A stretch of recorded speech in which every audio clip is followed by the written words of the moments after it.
কি অবস্থা, পুরা থানার আগুন তাও দাহ করে চলতেছে।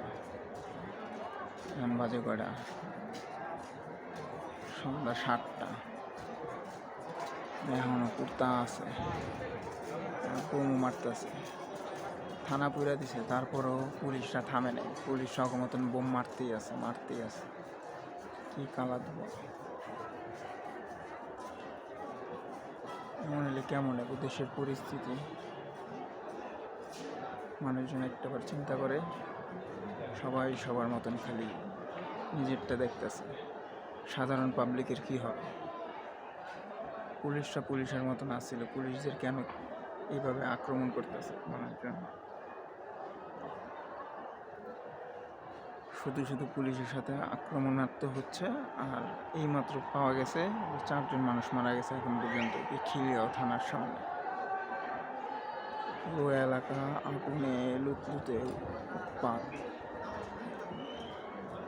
সব কিছু ভাঙচুর, সব খালি ভাঙতে আছে। ওইখানে আছে আওয়ামী লীগের সাংগঠনিকের বসার জায়গা, অফিস, ওইটাও ভাঙছে।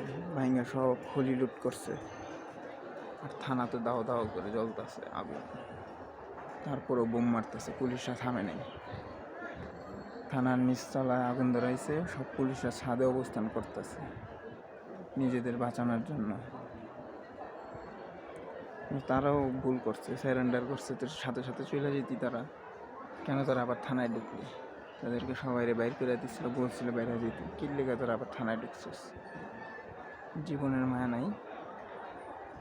যদি মায়া থাকতো তাহলে আজকে আর থানার ভিতরে কেউ থাকতো না। দাও দাও করে জ্বলতেছে আগুন, সব জায়গায় ধোঁয়ায় ধোঁয়া আর ধোঁয়া। পুরো খিলগাঁও ধোঁয়া আর ধোঁয়া।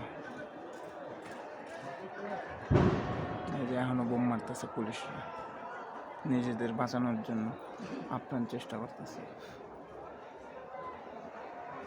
ভুল ওদেরই। মানুষজন আসছে, বলছিল থানা ছেড়ে দিতে, ছাড়লো না। গুলি করছে, ইট পাক্কেল মারছে, বোম মারছে, মানুষজন মারা গেছে। এই কারণেই এই অবস্থা, এই অবনতি পুলিশদের আজকে।